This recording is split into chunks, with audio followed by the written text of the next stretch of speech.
ছাত্র এই দ্বীনের খিদমত করে যাচ্ছে। দেশের বিভিন্ন প্রান্তে হাজার হাজার বিখ্যাত বিশিষ্ট ওলামায়ে কেরাম আমাদের সামনে যে মেহমান উপবিষ্ট হয়েছেন তারই ছাত্র, তার হাতে গড়া ছাত্র। এজন্য আমরা হযরতের জবান থেকে গুরুত্বপূর্ণ আলোচনা এখনই শুরু করব ইনশাআল্লাহ। এর পূর্বে আপনাদের দৃষ্টি আকর্ষণ করছি যে আমরা কেউ এখানে ছবি তুলব না। মেহরবানি করে কেউ যেন কোনো ধরনের ছবি না তুলি এবং আলোচনার সময় বিশেষ করে কেউ এলোমেলো না করি, এই বিষয়গুলোর দিকে আমরা বিশেষ দৃষ্টি রাখবো, খেয়াল রাখবো ইনশাআল্লাহ। সম্মানিত এলাকাবাসী, আর দেরি না করে আমরা এখনই আলোচনা শুরু করছি। এ পর্যায়ে আমাদের সামনে আজকের ঐতিহ্যবাহী দ্বীনি বিদ্যাপীঠ জামিয়া রহমানিয়া আরাবিয়া মোহাম্মদপুর ঢাকায়ের ঠাকুরগাঁও জেলা শাখার শুভ উদ্বোধন উপলক্ষে আয়োজিত ওয়াজ ও দোয়ার মাহফিলের সম্মানিত প্রধান মেহমান আলোচনা শুরু করছেন। আলোচনা করছেন হযরত হাফিজ জি হুজুর রহমতুল্লাহ আলাইহি এর ভাগিনা এবং হযরত মাওলানা হেদায়েতুল্লাহ সাহেব রহমতুল্লাহ আলাইহি এর সুযোগ্য সন্তান আল্লামা হিফজুর রহমান সাহেব দামাত বারাকাতুহুম। আলোচনা করছেন হযরতুল আল্লাম হিফজুর রহমান সাহেব দামাত বারাকাতুহুম বিশিষ্ট খলিফা শাহ আবরারুল হক সাহেব রহমতুল্লাহ আলাইহি হরদই ভারত এবং সম্মানিত মুহতামিম জামিয়া রহমানিয়া আরাবিয়া মোহাম্মদপুর ঢাকা।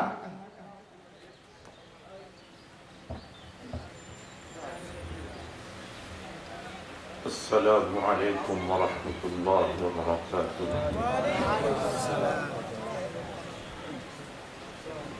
نحمده ونصلي على رسوله الكريم أما بعد. فأعوذ بالله من الشيطان الرجيم. بسم الله الرحمن الرحيم. وإن تعدوا نعمة الله لا تحصوها إن الإنسان لظلوم كفار. وقال تعالى لئن شكرتم لازيدنكم ولئن كفرتم إن عذابي لشديد. وقال رسول الله صلى الله عليه وسلم ألا كلكم راع وكلكم مسؤول عن رعيته أو كما قال صلى الله عليه وسلم. صدق الله العظيم وصدق رسوله النبي الكريم ونحن على ذلك من الشاهدين والشاكرين والحمد لله رب العالمين. সম্মানিত উলামায়ে কিরাম, মুরব্বিয়ানে আযম এবং যুবক শ্রেণী,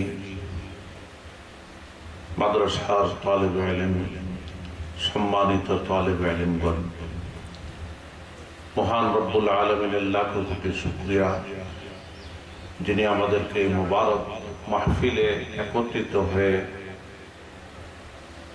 দ্বীনের এক মারকাজ, কোরআন সুন্নাত নতুন একটি মারকাজ, সেখানে বসে তাদের আহ্বানে এখানে এসে কোরআন ও সুন্নাত কিছু আলোচনা করার এবং শোনার আল্লাহ তাআলা তৌফিক দিয়েছেন। আলহামদুলিল্লাহ। মহান রব্বুল আলামিন এই পৃথিবীতে মানব জাতিকে অসংখ্য নিয়ামত দিয়েছেন। এত নিয়ামত দিয়েছেন যা গণনা করে শেষ করা সম্ভব নয়। সারা জীবন যদি কেউ সেই নিয়ামতগুলো গণনা করে গণে শেষ করতে পারবে না। এক একটি নিয়ামত এত দামি যে সেই নিয়ামত না হলে পৃথিবীর কেউ এই পৃথিবীতে বেঁচে থাকা তার জন্য সম্ভব ছিল না। এক একটি নিয়ামত যদি স্মরণ করা হয়, তার মূল্য দিয়ে পৃথিবীর কোন রাজা বাদশাহ, পৃথিবীর কোন সম্পদশালী, পৃথিবীর সবচেয়ে বড় ধনী সেও বাঁচতে পারবে না। যদি আমরা লক্ষ্য করি, অক্সিজেন, মানুষ বেঁচে থাকার জন্য অক্সিজেনের প্রয়োজন। সেই অক্সিজেন কি পরিমাণ প্রয়োজন দৈনিক 24 ঘন্টা বাঁচার জন্য।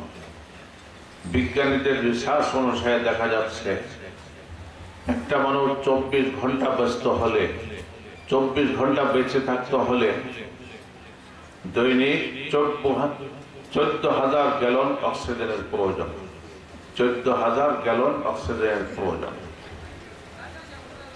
এই অক্সিজেন যদি টাকার বিনিময় মূল্য দিয়ে কিনতে হতো, তাহলে পৃথিবীর সবচেয়ে বড় ধনী বা সবচেয়ে বড় রাজা বাদশাহ সেও বাঁচতে পারত না এই পৃথিবীতে। মহান রব্বুল আলামিন কত দয়াবান, তিনি ফ্রি করে দিয়েছেন সেই অক্সিজেনকে, বাতাস আর অক্সিজেনকে ফ্রি করে দিয়েছেন, আলহামদুলিল্লাহ। এই ছাড়া অসংখ্য নিয়ামত। প্রত্যেকে যদি একটু চিন্তা করি, আমার 3.5 হাত বডির মধ্যে আল্লাহ তাআলা কি কি নিয়ামত রেখেছেন, এক একটি নিয়ামত এত দামি। সেই নিয়ামত নিয়ে যদি মার গর্ভ থেকে আমরা এই পৃথিবীতে না আসতে পারতাম, তাহলে সেই নিয়ামত আর পাওয়া সম্ভব ছিল না। দৃষ্টি শক্তি, শ্রবণ শক্তি, বাক শক্তি, এক একটি নিয়ামত কত দামি। ইতিহাস শুনেছেন আপনারা, বুজুর্গের ঘটনা শুনেছেন। 500 বছর আল্লাহ ইবাদতে মশগুল ছিল, এক মুহূর্তের জন্য কোনো গুনাহ করেন নেই, শুধু ইবাদত বন্দেগী। হযরত জিবরাইল আলাইহিস সালাম বয়ান করছেন রাসূল করিম সাল্লাল্লাহু আলাইহি ওয়াসাল্লাম দরবারে এসে, যে হাশরের ময়দান যখন কায়েম হবে, মহান রব্বুল আলামিন বলেন যে ইনাকে আমার দয়ার মেহেরবানিতে জান্নাতে নিয়ে যাও। সেই বুজুর্গ বলবো যে না, আপনার দয়ার মেহেরবানিতে আমি জান্নাত বেহেশত চাই না, বরং 500 বছর যে আপনি ইবাদত করেছি এর বিনিময়ে আমি জান্নাত চাই। তখন আল্লাহ তাআলা বলবেন ফেরেশতাদেরকে, তাকে দাঁড় করাও, থামাও, দেখো 500 বছরের ইবাদত, দুনিয়াতে যে সমস্ত নিয়ামত ভোগ করেছে আমার, ওই সমস্ত নিয়ামতের শুকর আদায় হয়েছে কিনা। যদি সমস্ত নিয়ামতের শুকর আদায় হয়ে কিছু বাঁচা থাকে তার ইবাদত বন্দেগী, তাহলে তার বিনিময়ে জান্নাত দেওয়া যাবে। ফেরেশতারা দেখবেন শুধু একটা নিয়ামতের তার শুকর আদায় হয়েছে 500 বছরের ইবাদতে। সেই নিয়ামতটা হচ্ছে যে চক্ষু দৃষ্টি শক্তি। যে পৃথিবীর যত গরিব দরিদ্র রয়েছে, সেও যদি চিন্তা করে কত অসংখ্য নিয়ামত সে আল্লাহ তাআলা ভোগ করতেছে, তখন আল্লাহ তাআলা বলবো ঠিক আছে, সে তো ইবাদতের বিনিময়ে জান্নাত চেয়েছে, যেহেতু অসংখ্য নিয়ামত ভোগ করে শুধু একটা নিয়ামতের শুকর আদায় হয়েছে 500 বছরের ইবাদতে, কাজে তাকে জাহান্নামে দিয়ে দাও। তখন আল্লাহর দরবারে সে কান্নাকাটি করবে যে আমার ভুল হয়েছে, আপনার দয়ার মেহেরবানিতে আমি জান্নাতে যেতে চাই। আল্লাহ তাআলা জান্নাত দিয়ে দেবেন। কাজে পৃথিবীর কেউ বলতে পারবে না, রাষ্ট্রপ্রধান থেকে নিয়ে দুনিয়ার যত সম্রাট বা দুনিয়ার যত সম্পদশালী, ধন সম্পদের পাহাড় যাদের রয়েছে, কেউ বলতে পারবে না যে আল্লাহর নিয়ামত ছাড়া আমি এই পৃথিবীতে বেঁচে আছি। বরং জীবনের প্রতি মুহূর্তে, প্রতি পদে পদে সে আল্লাহ তাআলার নিয়ামতের মুখাপেক্ষী। সিংহাসনে বসা থাকুক, অসংখ্য নিয়ামতের অধিকারী হোক, প্রত্যেক মুহূর্তে, প্রতিটি মুহূর্তে এই পৃথিবীতে বেঁচে থাকার জন্য আল্লাহর নিয়ামতের মুখাপেক্ষী। কাজে নিয়ামত গণে শেষ করা যাবে না, কিন্তু নিয়ামতের শুকর আদায় করতে হয়। তবে লক্ষণীয় হলো মানব জাতির জন্য এই পৃথিবীতে সবচেয়ে দামি সম্পদ এবং নিয়ামত সেটা কি? এই পৃথিবীতে মানব জাতির জন্য সবচেয়ে দামি সম্পদ আর নিয়ামত, যেটার থেকে পৃথিবীর কোটি কোটি মানুষ বঞ্চিত, মহান রব্বুল আলামিন দয়া করে সেই নিয়ামত আমাদেরকে আপনাদেরকে দান করেছেন, আলহামদুলিল্লাহ। সেই নিয়ামতের নাম হচ্ছে ঈমান ও ইসলামের দৌলত। ঈমান ও ইসলামের দৌলত, এর থেকে পৃথিবীর কোটি কোটি মানুষ বঞ্চিত, তিনি দয়া করে আমাদেরকে কি করেছেন, সেই সবচেয়ে দামি নিয়ামতের অধিকারী করেছেন। সাথে সাথে আম্বিয়া আলাইহিস সালাম পর্যন্ত আখিরি নবী মুহাম্মদুর রাসূলুল্লাহ সাল্লাল্লাহু আলাইহি ওয়াসাল্লামের উম্মত হওয়ার দরখাস্ত করেছিলেন, কিন্তু মহান রব্বুল আলামিন দয়া করে বিনা দরখাস্ত আবেদনে আখিরি নবী, পৃথিবীর সর্বশ্রেষ্ঠ মুরব্বী, সবচেয়ে দয়াবান মুরব্বী, আকায়ে নামদার, তাজদারে মদিনা, আল্লাহ নিজের হাবিব মুহাম্মদুর রাসূলুল্লাহ সাল্লাল্লাহু আলাইহি ওয়াসাল্লামের উম্মতের ভিতরে আমাদেরকে শামিল করেছেন। আলহামদুলিল্লাহ। ঈমান ও ইসলামের পর মুসলিম জাতির জন্য সবচেয়ে দামি যে সম্পদ, সবচেয়ে দামি যে নিয়ামত, যে নিয়ামত গ্রহণ করার মাধ্যমে, যে নিয়ামতকে জীবনের সাথী বানাবার মাধ্যমে মুসলিম জাতির দুনিয়া এবং আখিরাতের সমস্ত সমস্যার সমাধান রয়েছে, দুনিয়া আখিরাতের সফলতা, ইজ্জত, সম্মান রয়েছে, দুনিয়া আখিরাতের শান্তি, এবং তার মধ্যে রয়েছে ঈমান ও ইসলামের পর সেই দুটি নিয়ামত হচ্ছে যে নিয়ামত গ্রহণ করার জন্য আল্লাহর হাবিব মুহাম্মদুর রাসূলুল্লাহ সাল্লাল্লাহু আলাইহি ওয়াসাল্লাম কিয়ামত পর্যন্ত জাতিকে ওসিয়ত করে গিয়েছেন। ওসিয়ত কাকে বলা হয়? ওসিয়ত যে কোনো উপদেশকে বলা হয় না। যে কোনো মুরব্বী বিদায়ের মুহূর্তে, জীবনের শেষ মুহূর্তে তার অধীনস্থ এবং পরিবারকে গুরুত্বপূর্ণ যে উপদেশ দিয়ে থাকে সেটাকে কি বলা হয়? ওসিয়ত। সেই নসিহতকে ওসিয়ত বলা হয়। পৃথিবীর সর্বশ্রেষ্ঠ মুরব্বী কে ছিলেন? মুহাম্মদুর রাসূলুল্লাহ সাল্লাল্লাহু আলাইহি ওয়াসাল্লাম। সর্বশ্রেষ্ঠ দয়াবান কে ছিলেন? পৃথিবীতে প্রতিটি উম্মতের প্রতি এত দয়া ছিল, কারণ নিজের প্রতি এত দয়া নাই। তিনি হচ্ছেন আল্লাহর হাবিব মুহাম্মদুর রাসূলুল্লাহ সাল্লাল্লাহু আলাইহি ওয়াসাল্লাম। তিনি ওসিয়ত করে গিয়েছেন এই জাতি কিয়ামত পর্যন্ত জাতিকে, যদি দুনিয়া আখিরাতের কল্যাণ চাও, যদি দুনিয়া আখিরাতের সফলতা চাও, দুনিয়া আখিরাতের শান্তি চাও, ইজ্জত সম্মান চাও, তাহলে দুটি সম্পদ তোমাদের জন্য রেখে গিয়েছি। এই দুটি সম্পদকে জীবনের সবচেয়ে আপন বানাইতে হবে, সাথী বানাইতে হবে। তার একটির নাম হচ্ছে কোরআন, দ্বিতীয়টার নাম হচ্ছে সুন্নত রাসূল সাল্লাল্লাহু আলাইহি ওয়াসাল্লাম। আছে নাকি আমাদের কাছে এই নিয়ামতগুলো? গ্রহণ করতে হবে না, শুধু ঘরে রেখে দিলে হবে নাকি? সবচেয়ে দামি সম্পদ ঈমান ও ইসলামের পর মুসলিম জাতিকে, পুরা জাতিকে আল্লাহ তাআলা দিয়ে গিয়েছেন এই পৃথিবীতে, সেটা হলো কোরআন এবং সুন্নত রাসূল সাল্লাল্লাহু আলাইহি ওয়াসাল্লাম। যার শিক্ষা মুসলিম জাতির মেরুদণ্ড, শিক্ষায় জাতির মেরুদণ্ড। কোন শিক্ষা জাতির মেরুদণ্ড? যে কোনো শিক্ষায় মুসলিম জাতির মেরুদণ্ড হইতে পারে?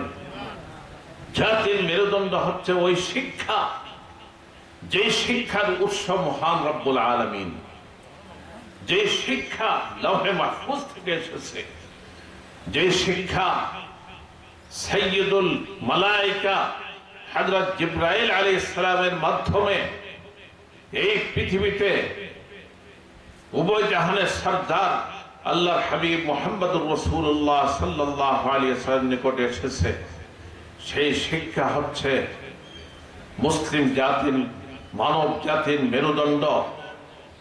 সেই শিক্ষা হচ্ছে ঈমান ইসলামের পর সবচেয়ে গুরুত্বপূর্ণ এবং সবচেয়ে দামি নিয়ামত এবং দৌলত।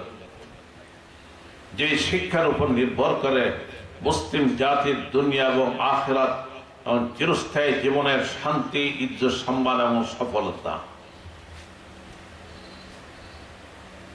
আল্লাহর লাখো কোটি শুকরিয়া, আজকে আমরা যেখানে সমবেত হয়েছি, এমন একটা শিক্ষা প্রতিষ্ঠান, সেটা এমন একটা মারকাজ, এমন একটা দুর্গ হতে যাচ্ছে যেটা ইসলামকে রক্ষা করার জন্য সবচেয়ে গুরুত্বপূর্ণ দুর্গ। সেই মারকাজ সেই প্রতিষ্ঠান তার নাম হচ্ছে কি জামিয়া রহমানিয়া আরাবিয়া। সকলে কি এতে আনন্দিত না পেরেশান হয়ে গেছেন? এই যে জামিয়া রহমানিয়া আরাবিয়া নামে একটি নতুন দ্বীনের মার্কাজ, কোরআন সুন্নাহর মার্কাজ, দ্বীনকে কিয়ামত পর্যন্ত রক্ষা করার জন্য দুর্গ, সেটা আপনাদের এলাকায় এই নামে নতুনভাবে প্রতিষ্ঠিত হয়েছে। এতে সবাইকে আনন্দিত, কাজে সবাই আলহামদুলিল্লাহ বলি। আলহামদুলিল্লাহ। আল্লাহ তাআলা এই মার্কাজকে কিয়ামত পর্যন্ত জন্য কবুল করে নেন, সমস্ত ফিতনা ফাসাদ থেকে এই মার্কাজকে হেফাজত করেন, এবং শুরু থেকে দাওরা হাদিস, ইফতা, তাহাসসুস, জাওয়াসে সবকিছুর ব্যবস্থা আল্লাহ তাআলা খাজানা গায়েব থেকে ইন্তজাম করে দেন। যারা পরিচালক ইখলাসের সাথে তারা খুব সুন্দরভাবে পরিচালনা করতে পারে, এটা সকলে চাইতে আমরা বোধ হয় না, অবশ্যই চাই। কাজে এই এলাকার জন্য অত্যন্ত আনন্দের বিষয়। যেই নাম রাখা হয়েছে সেটা সাধারণ নাম নয়, এমন এক প্রতিষ্ঠানের নামের সাথে মিলিত, যে প্রতিষ্ঠান বাংলার জমিনে, যেটা 1988 সালে ঢাকা মোহাম্মদপুর, রাজধানী ঢাকা মোহাম্মদপুরে প্রতিষ্ঠা হয়েছে, যেটাকে আল্লাহ তাআলা সারা বিশ্বে কবুল করে নিয়েছেন, সারা বিশ্বের জন্য। সেই নামে এই জামিয়া রহমানিয়া, এই ঠাকুরগাঁও এই মাদ্রাসা প্রতিষ্ঠিত হয়েছে। এর চেয়ে আনন্দের বিষয় আর কিছু হইতে পারে না। তাই মুহতারাম হাজিরিন, সেই প্রতিষ্ঠানের উদ্বোধনী উপলক্ষে আজকে আমরা সমবেত হয়েছি। কোনো সন্দেহ নাই আপনারা সকলে আনন্দিত, কোনো সন্দেহ নাই এর মধ্যে। কাজে এই প্রতিষ্ঠান খুব দ্রুত বেগে অত্যন্ত তারাক্কির সাথে একেবারে সমাপ্তি পর্যন্ত সর্বোচ্চ পর্যায়ে যে শিক্ষা, এই শিক্ষা এখানে চালু হয়ে যাক, এই চান না সবাই? আল্লাহ তাআলা কবুল করে নেন। মুহতারাম হাজিরিন, আমি লম্বা করতেছি না, বয়ান তো অনেক হয়েছে, আমাদের আবার 5টায় রওনা হয়ে যেতে হবে, কয়েক মিনিট বাকি আছে। এই জন্য বয়ান অনেক শুনেছেন। এই প্রতিষ্ঠানের জন্য সকলের নিবেদিত প্রাণ হইতে হবে। এই প্রতিষ্ঠান যেন খুব সুন্দরভাবে প্রতিষ্ঠা হয়, আকাবিরিনদের উসুল মতো এটা পরিচালিত হয়, এবং এই প্রতিষ্ঠান দ্বারা পুরা এলাকাবাসী, পুরা ঠাকুরগাঁওয়ের লোক হেদায়েতের উপরে এসে পড়ে এই প্রতিষ্ঠানের উসিলায়। এরকম হক্কানি আল্লাহ ওয়ালা, আল্লাহর ওয়ালি এখান থেকে তৈরি হোক। এই প্রতিষ্ঠানের থেকে আল্লাহ তাআলা এলাকার থেকে সমস্ত বাতিল এই প্রতিষ্ঠানের উসিলায় দূর হয়ে যায়, এটা সকলে চাচ্ছি তো ইনশাআল্লাহ। আল্লাহ তাআলা কবুল করেন। মুহতারাম হাজিরিন, এই পৃথিবীতে আমরা আছি, এটাকে গ্রহণ করা সবাই জরুরি। যদি আমরা চিরস্থায়ী জীবনের শান্তি, ইজ্জত, সম্মান চাই, সফলতা চাই, এই প্রতিষ্ঠানের সাথে সকলের জড়িত হওয়া, নিজের সবচেয়ে বড় জড়িত হলে নিজের সন্তান কলিজার টুকরা দিয়ে, নিজের সন্তান কলিজার টুকরা দিয়ে এখানে শরীক হওয়া। এছাড়া আর্থিক দোয়া, আল্লাহর দরবারে মশওয়ারা দিয়ে, সুপরামর্শ দিয়ে এর সাথে শরীক থাকা প্রত্যেক এলাকাবাসীর ইমানি দায়িত্ব। এটা সকলের সহযোগিতা, অবশ্যই আপনারা এর সাথে সর্বভাবে শরীক থাকবেন ইনশাআল্লাহ। ঠিক আছে? তো মুহতারাম হাজিরিন, একটা বিষয় চিন্তা করি, আমার শায়েখ হযরত মাওলানা সাবরুল হক নব্বরাল্লাহু মারকাদাহু, তিনি আমাদেরকে লক্ষ্য করে একবার বললেন, বহু মুখাতাব শ্রোতা ওনার সামনে ছিলেন, এক লোকের ঘটনা। তার 3 বন্ধু ছিল, 3জন বন্ধু ছিল তার। যখন মৃত্যু শয্যায় সে এক বন্ধুকে ডেকে বলল যে, ভাই, দীর্ঘদিন তোমার সাথে বন্ধুত্ব, আমি চাই বন্ধুত্ব চিরকাল থাকুক। বন্ধু কি উত্তর দিয়েছে? তোমার সাথে বন্ধুত্ব যতক্ষণ পর্যন্ত তোমার চক্ষুগুলা খোলা আছে, চক্ষু বন্ধ, বন্ধুত্ব শেষ, আর তোমার সাথে সম্পর্ক থাকবে না। দ্বিতীয় বন্ধুকে ডেকে একে প্রস্তাব দিল। সে বলল যে না, চিরকাল তো হইতে পারে না। হ্যাঁ, তোমার চক্ষু বন্ধর পরে কিছুক্ষণ থাকবো বন্ধুত্ব, তোমাকে গোসল দেওয়ার জন্য, কাফন পড়ানোর জন্য, জানাজার জন্য কাঁধে করে নিয়ে যাব এবং চিরস্থায়ী জগতের প্রথম শ্রেণী পর্যন্ত পৌঁছায় দিব। সেখানে পৌঁছানোর পর আমরা এসে পড়ব, বন্ধুত্ব শেষ হয়ে যাবে। এলো তৃতীয় বন্ধুর বক্তব্য, কিছুক্ষণ থাকবারও বন্ধুত্ব। তৃতীয় বন্ধুকে ডেকে বলল, একে প্রস্তাব দিল। তৃতীয় বন্ধু বলল যে হ্যাঁ, চিরকাল তোমার সাথে বন্ধুত্ব থাকবে, এই দুনিয়াতে যেরকম ছিল চিরকাল সেরকম বন্ধুত্ব থাকবে। তাহলে খাঁটি বন্ধু কে তিন বন্ধুর মধ্যে? তৃতীয় বন্ধু হচ্ছে সবচেয়ে খাঁটি বন্ধু। এই পৃথিবীতে আমাদের সকলের তিন প্রকার বন্ধু হইতে পারে। প্রথম প্রকার বন্ধু আছে, চিন্তা করলে দেখা যাবে। দ্বিতীয় প্রকার বন্ধু রয়েছে, আর তৃতীয় প্রকার বন্ধুর ব্যবস্থা রয়েছে যদি গ্রহণ করি আমরা সেই বন্ধুকে। প্রথম প্রকার বন্ধু হচ্ছে এই দুনিয়ার বাড়ি গাড়ি ধন সম্পদ টাকা পয়সা। মোহাব্বত নাই এগুলোর সাথে? যদি চিন্তা করা হয় সবচেয়ে বেশি মোহাব্বত ভালোবাসা হচ্ছে এই দুনিয়ার যত বাড়ি গাড়ি ধন সম্পদ টাকা পয়সা, সেগুলোর সাথে সবচেয়ে বেশি বন্ধুত্ব। কিন্তু সবচেয়ে বড় গাদ্দার এই বন্ধু। আমার চক্ষু বন্ধ হয়ে গেছে, এখনো আমার দেহ এই পৃথিবীতে রয়েছে, আর কোনোদিন বলতে পারবো না যে আমার বাড়ি, আমার গাড়ি, আমার ধন সম্পদ, আমার অমুক কিছু বলার অধিকার আছে?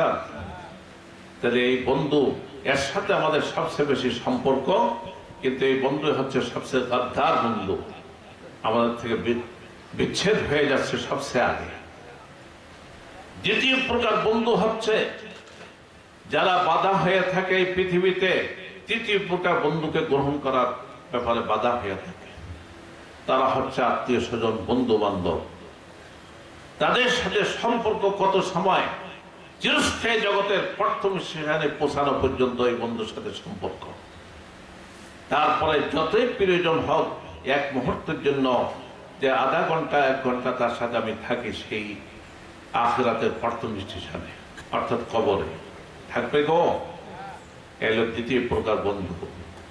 তৃতীয় প্রকার বন্ধু হচ্ছে আল্লাহর হাবিব মুহাম্মদ রাসূলুল্লাহ সাল্লাল্লাহু আলাইহি ওয়াসাল্লাম যে বন্ধুকে গ্রহণ করতে বলেছেন, সেই বন্ধু হচ্ছে কোরআন এবং সুন্নত রাসূল সাল্লাল্লাহু আলাইহি ওয়াসাল্লাম।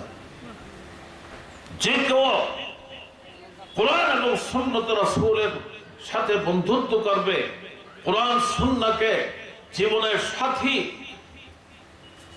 নিজের বন্ধু বানাইবে, এই বন্ধু তার থেকে কখনো পৃথক হবে না। দুনিয়াতে তার সাথে থাকবে, হাসর কবর তার সাথে থাকবে, কঠিন হাসরের ময়দানেও তার সাথে থাকবে, তার পক্ষে থাকবে। কঠিন ফুলসিরাত পার হয়ে যে জান্নাতে যেতে হবে, সেই কঠিন ফুলসিরাত পার করার জন্য এই বন্ধু আমার সাথে, আপনার সাথে থাকবে। এবং যে জান্নাতের আশাবাদী আমরা সবাই জান্নাতে যেতে চাই না, বেহেশতে, সেই বেহেশত আমার সাথে থাকবে, সেখানে আমাকে পৌঁছে দিব অবশ্যই। মুহতারাম হাজিরিন, আজ জামিয়া রহমানিয়া আরাবিয়া নামে যে প্রতিষ্ঠান, যে দ্বীনের মারকাজ প্রতিষ্ঠা হয়েছে, অর্থাৎ কওমি মাদ্রাসা যতগুলো রয়েছে, তার সাথে নতুন একটি যোগ হইল। অত্যন্ত গুরুত্বপূর্ণ নাম, আকাবিরিন যে নাম রেখেছেন জামিয়া রহমানিয়া আরাবিয়া, যেটা সারা বিশ্বে প্রসিদ্ধ হয়ে গিয়েছে, সেই নামে আরেকটি প্রতিষ্ঠান হয়েছে। কাজে সেই প্রতিষ্ঠানের সাথে আমরা যদি কোরআন সুন্নাহর সাথে পুরোপুরি জড়িত হইতে পারি, সেই প্রতিষ্ঠানের সাথে জানে মালে সন্তান দিয়ে জড়িত হইতে পারি, ইনশাআল্লাহ সেই চিরস্থায়ী বন্ধু যে এটা আমাদের সাথে কবরে, হাসরে, ফুলসিরাতে সবখানে থাকবে, জান্নাতে আমার সাথে থাকবে, বেহেশতে যেতে পারবো ইনশাআল্লাহ। কাজে আমাদের সন্তান কলিজার টুকরা, তাদেরকে আমরা কোথায় দিব? কোরআন সুন্নাহ অবশ্যই শিখাতে হবে। আমি নিষেধ করি না নিজের সন্তানকে ডাক্তার বানান, ইঞ্জিনিয়ার বানান, অন্য কিছু বানান, কিন্তু প্রথম শর্ত হইল নিজের সন্তানকে রসুল যে ওসিয়ত করে গিয়েছেন, প্রাণ প্রিয় মুহাম্মদুর রাসূলুল্লাহ সাল্লাল্লাহু আলাইহি ওয়াসাল্লাম যে ওসিয়ত করে গিয়েছেন, সেই ওসিয়তকে আমরা পুরা করি। নিজের সন্তানকে সর্বপ্রথম কোরআন এবং সুন্নত রাসূল শিক্ষা দিই, পাক্কা দিনদার বানাই, পাক্কা মুসলমান বানাই। তারপরে যদি আরো বড় বানাইতে চাই তাহলে কারি, হাফেজ, আলেম, মুহাদ্দিস, মুফাসসির বানাই, তাহলে আরো ভাগ্যবান। আর যে একটা ভয় আমাদের অনেকের ভিতরে থাকে, যদি মাদ্রাসা আমার সন্তানকে কলিজার টুকরাকে দিই, কোরআন সুন্নাহ শিখাই, সে কিভাবে খাবে, খাওয়ার পাইবে কই, এরকম চিন্তা করে না অনেকে। আসলে রিজিক কে দেয়? ইসলামের শত্রু যারা, ইহুদি, খ্রিস্টান, হিন্দু, বৌদ্ধ, নাস্তিক, এই শত্রুদের রিজিক কে দেয়? মহান রব্বুল আলামিন দেন। এই পৃথিবীর যত প্রাণী রয়েছে, কুকুর, শুকুর, গাধা, কুকুর, শুকুর, গাধা, সমস্ত প্রাণীর রিজিক কে দেয়? মহান রব্বুল আলামিন দেন। যারা কোরআন সুন্নাহ শিখবে, যারা কোরআন সুন্নাহর ধারক বাহক হবে, এরা আল্লাহর শত্রু না বন্ধু হবে? যে মহান রব্বুল আলামিন দয়াবান খোদা তার শত্রুদেরকে, দুশ্মনদেরকে রিজিক দিচ্ছেন, ইসলামের শত্রুদেরকে রিজিক দিচ্ছেন, সেই মহান রব্বুল আলামিন তাদের বন্ধুকে না খাওয়ায়া ফালাইয়া রাখবে, এই কল্পনাকে করা যায় কখনো? নিঃসন্দেহে আল্লাহর সন্তুষ্টির জন্য যদি আমরা কি করি, আল্লাহর সন্তুষ্টির জন্য সন্তান কলিজার টুকরাকে কোরআন সুন্নাহ শিখাই, কোনো সন্দেহ নেই এই ফিতনার যুগ, যেই মুহূর্তে ইসলামের বিরুদ্ধে হাজারো রকম ষড়যন্ত্র চলছে ইসলামের নামও, সেই মুহূর্ত হালাল পন্থায় ইজ্জত সম্মানের সাথে তাদেরকে অবশ্যই রিজিক দিবেন, কোনো সন্দেহ নেই। আপনাদেরকে সন্দেহ আছে? কোনো সন্দেহের অবকাশ নেই। তাই মুহতারাম হাজিরিন, কোরআন সুন্নাহকে আমরা জীবনের বন্ধু, নিজের বন্ধু বানাই, চিরস্থায়ী বন্ধু সে হবে কোরআন সুন্নাহ।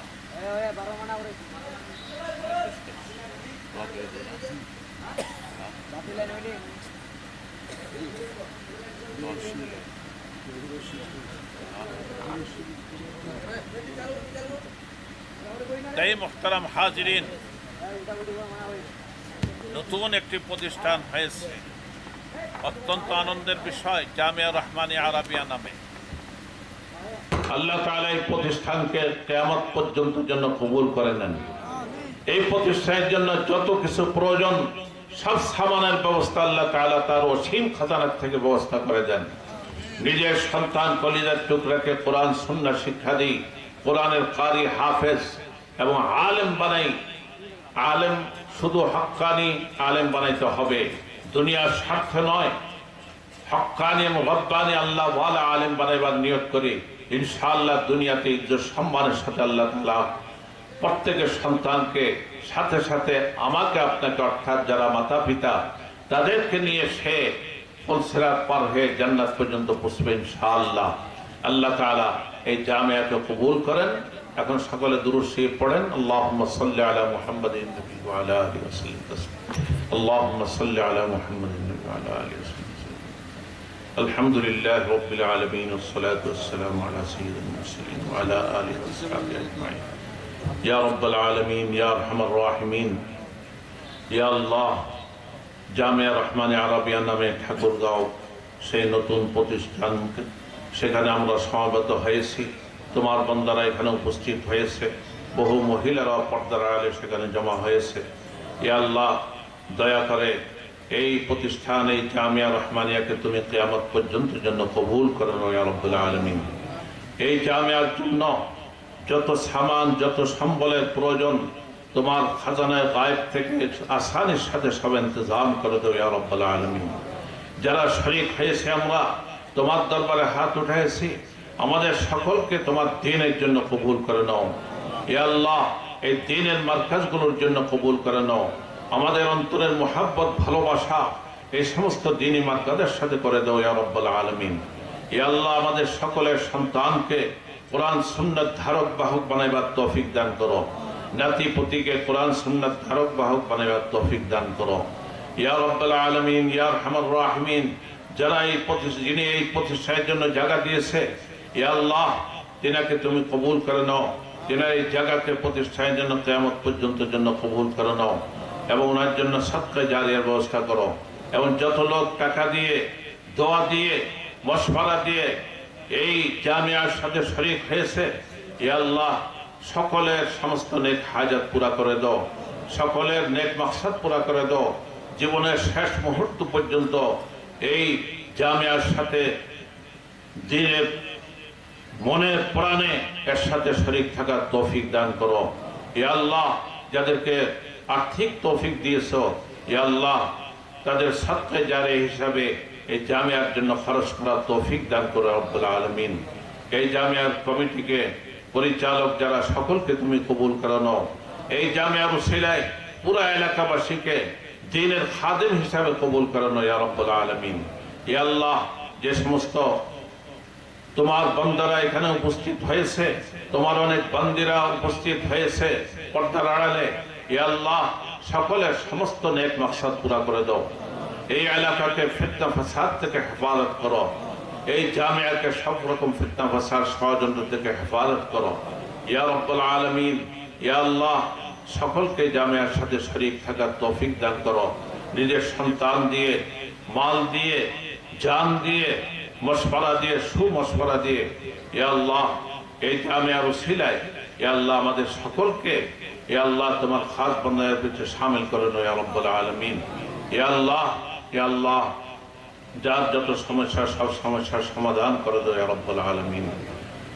ربنا تقبل منا انك انت السميع العليم وتب علينا انك انت التواب الرحيم سبحان ربك رب العزة عما يصفون آمين برحمتك يا ارحم الراحمين। আমাদের যেহেতু সফর আছে এই জন্য সংক্ষেপ করা হলো। আল্লাহ তাআলা কাছে আপনাদের কাছে দোয়া চাচ্ছি, আপনাদের জন্য ইনশাআল্লাহ দোয়া করব।